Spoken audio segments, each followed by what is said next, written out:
Makadezi muri eZimbabwe injani eZimbabwe. Zita rangu ndinonzi Nyasha Nyika aka Nashville Nash, ndo zita rangu rekubasa kana ndichishanda kuno. Ndoshanda ndiri pano paCity of Bulawayo, born and bred in Bulawayo, chero ndichibva hangu uko kuBhoera. Inini ndoita music production. I'm a music producer since 2005. Ndichiri kuchikoro. Mostly I do all kinds of genres. Later type music. Tongoti anasungura, gospel, chimurenga, chiti, urban grooves, achitotazo update anana afropop, shidana hip hop. I've been working since 2005 in Chirushkore Papo. Then ndikazopinda guitar. I also play my live instrumentation. Ndokona kuridza keyboard, ndokona kuridza bass, na acoustic guitar.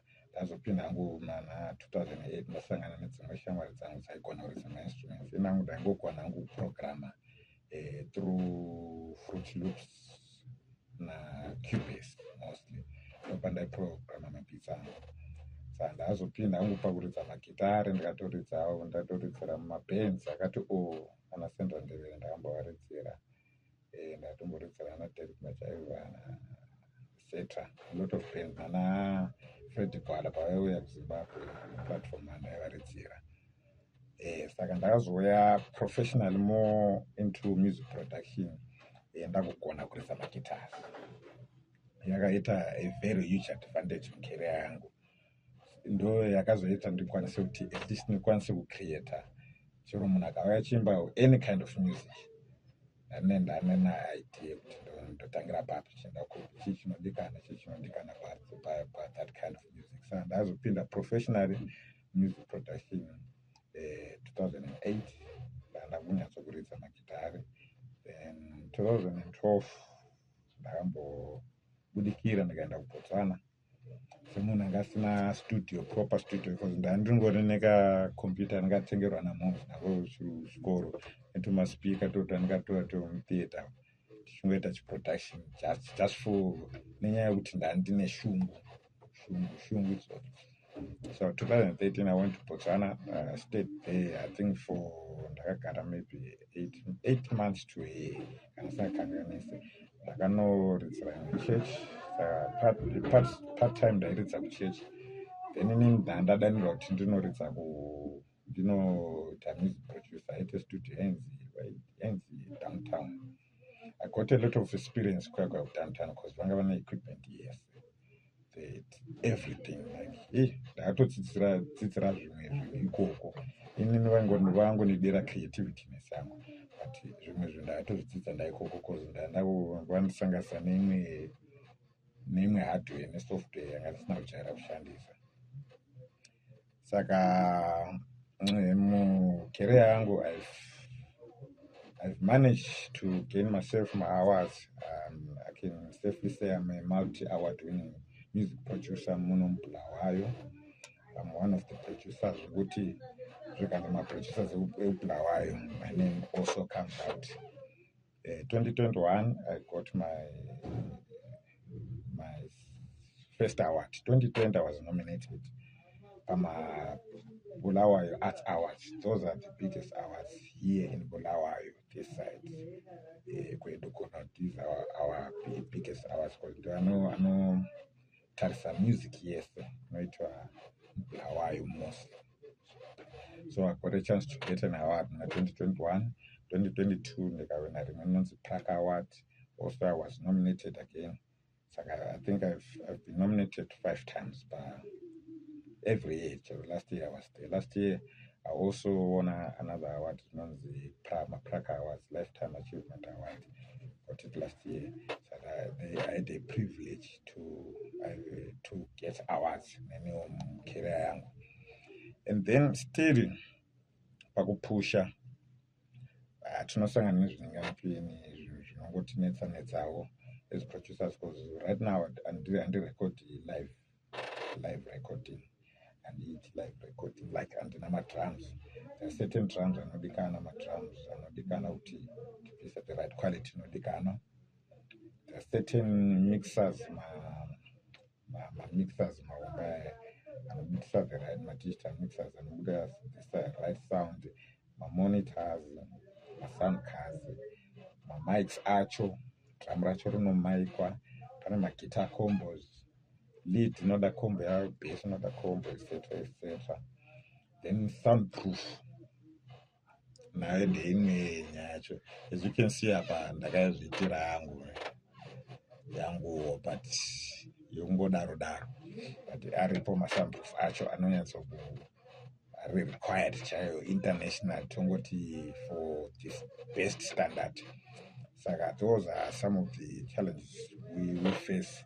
And also pane equipment inodikana basically like mostly for my artists, because ku studio tine ma artists ano recorder. They also need kuti vawane nzvimbo yekurehesa. So we also need like pastudio ipapo tongoita maybe another room rinenge risuit naro rakasiiwa soundproof, rinenge rine band equipment, band setup like bass beans, tops, mids, combos acho, drums, guitars, just for my artists kana chiuya maybe after recording the album kana vakuda prepare for mashows avo, they can also come back again voya vorehesa as a band vachibuda vachienda kunorwa live shows avo. Saka those are the things that I'm facing now. The vision yangu ida kusvika ikoko. And also ndakangana because I think for me as a producer it's a huge advantage kuti munhu kana chipinda studio aone full package, akwanisa kuti akapedza kurecorda akwanisa kuti awane munhu achadesigna same munhu same nzvimbo achamudesigna album art yake, omuitira maflash ake, omuprintera chero maposters kana achida kupinda. Saka which means imwe machinery futi zvakare muchiti muchada makamera ekuti munge muchiita mavideo. Exactly. Nezvimwe zvacho yongoita full package nemacameras for shooting videos. Tongoti PA system iri just ready there ne stage.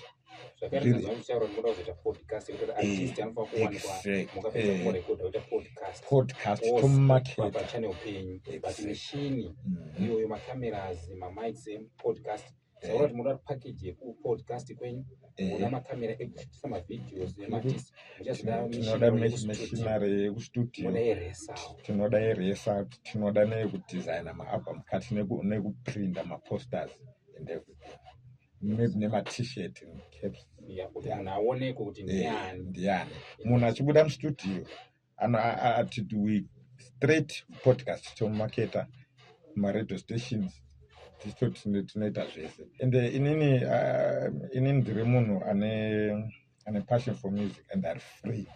Like outside there pane mapromoters, pane mabusinessmen vanokwanisa kutibatsira sesu vanhu vakadai vachidikwa vachida kusimukira, but vamwe vane kutya kuti maybe munhu hatauriki naye kana kuti haapo ipapo. No, inini for my side vision yandinayo yehombe, I would really love kuti sangana nevanhu vakadaro muupenyu, mapromoters nemabusinessmen vangasimudzire vision iyi voitakura to another level, nemaartist owana nzvimbo yekurecorda. Sometimes pane vanhu vanokwanisa kuti varekodise maartist, like anenge achivaziva maartist vanenge vari outside there vasina mafans, vanokwanisa kuvafanda vanhu ava vouya navo kuno. I'm also free to do that. Tozoona kuti maartist taita sei towapusha sei. Saka inini ndiri open for that kind of a thing. Handisi munhu wekuti ndinonetsa kutaura naye, because I've been here ndingosangana nema-problems akawanda mulife yangu. Saka vanhu vanokwanisa kuti vandisimudzire ipapo ndine contact yangu, just say one contact connect ndi 0775 046 498 taipanidza 0775 046 498 zita ndonzi Nashville. Then pa Facebook page yangu pane page racho you can wakatevera ndipo pane maartist mostly I post basa ranenge nchiita rakanzi Rock Up Studios. Then pa YouTube rakanzi also Rock Up Studios. Then pa Twitter ilokuze Rock Up Studios.